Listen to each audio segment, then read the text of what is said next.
इस वृत्ति को संशय कहते हैं, नहीं? और इसका लक्षण होता है अविवेक, अज्ञान। अज्ञान के द्वारा संशय होता है और संशय का परिणाम अच्छा नहीं होता है। जो संसार की उन्नति है, जो संसार के कार्य है, ये कोई महत्वपूर्ण बात नहीं है। 100 खरब रुपया कमा लिए, पूरा विश्व तुम्हें जान रहा है, लेकिन तुमने जिसको जानने के लिए तुम्हारा जन्म हुआ है उसको नहीं जाना। तो मरने के बाद तुम्हारे हाथ क्या लगेगा? भाई, एक शरीर की सीमा है इसके रहने की, 60 वर्ष, 70 वर्ष, 80 वर्ष, 100 वर्ष, 1000 2000 तो है नहीं। इसके बाद आपके पास रहेगा क्या? आपके विचार, आपके किए हुए सत असत कर्म, बस। जिस विचार से आपने सत असत कर्म किए, वही संस्कार आपको अगली योनि दे देगा। आपका आज का पढ़ा लिखा, आज का पद, आज का व्यवहार, आज का यश, आज की संपत्ति आपके किसी काम नहीं आएगी। विचार पूर्वक समझ रहे ना? तो हमको थोड़ा विचार करना चाहिए कि जीवन का लाभ क्या है। अभी मतलब उस लाभ की तरफ हम देख नहीं पाए। जीवन का लाभ क्या है? सत्य क्या है? विश्राम कहाँ है? शांति किसे कहते हैं? सुख का स्वरूप क्या है? जब ये प्रश्न आपके अंदर खड़े होने लगे तब तो मार्ग खुले। अभी तो इन प्रश्नों का प्रादुर्भाव ही नहीं हुआ है।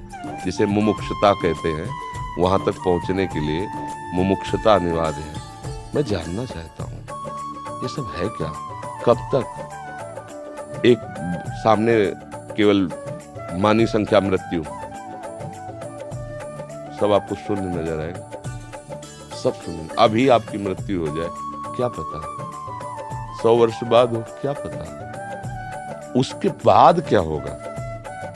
हमें अपने देश लौटना है। विदेश में हम कार्यरत हैं, लेकिन सरकारी आदमी होकर के हम अपने देश के हैं, अपने सरकार के हैं। तो आपको जितनी सुविधाएं मिली उनका भोग कीजिए। परिणाम में आपको सरकारी सुविधाएं और मिलेंगी और सरकार आपको पदोन्नति देगी। ऐसा होता है ना, जब आप सरकारी आदमी बन के जाओगे, आप अपने पर्सनल से जाओगे तो हानि लाभ आपको भोगना पड़ेगा। और वहां से मकान तो उठा के लाओगे नहीं। ऐसे ही कुछ थोड़ा सा भावना बनाइए कि हम श्री भगवान के हैं, श्री कृष्ण के हैं। पूरा विश्व श्री कृष्ण का है। मुझे श्री कृष्ण की सेवा मिली है। अलग अलग सेवाओं के स्वरूप है। कोई व्यापार करता है, कोई नौकर, लेकिन वो है ना भगवान की सृष्टि में। अगर उस सेवा को भगवान का मान लो, हर समय नाम जप करते हो और ये विचार करो कि यहाँ की उन्नति का कोई महत्व नहीं। भले किसी पद पर पहुंच जाओ, आपको गर्व नहीं होगा, बढ़िया जीवन चलेगा। यहाँ की संपत्ति का कोई महत्व नहीं है। संपत्ति सांसारिक भोग सामग्री देती है। भोग सामग्री इंद्रियों से भोगा जाता है। इंद्रियों से भोगा हुआ हर विषय मिथ्या है, स्वाप्निक है, उसका कोई महत्व नहीं। क्योंकि ज्ञान नहीं, इसलिए वो बात समझ में नहीं आती। अब हमारा जीवन सही मार्ग पे आ जाएगा, कोई संशय नहीं रहेगा। हर क्रिया भगवान को समर्पित करो। पूरी सृष्टि श्री भगवान की है और मैं उनका एक सेवक हूँ। मुझे ये सेवा दी गई है।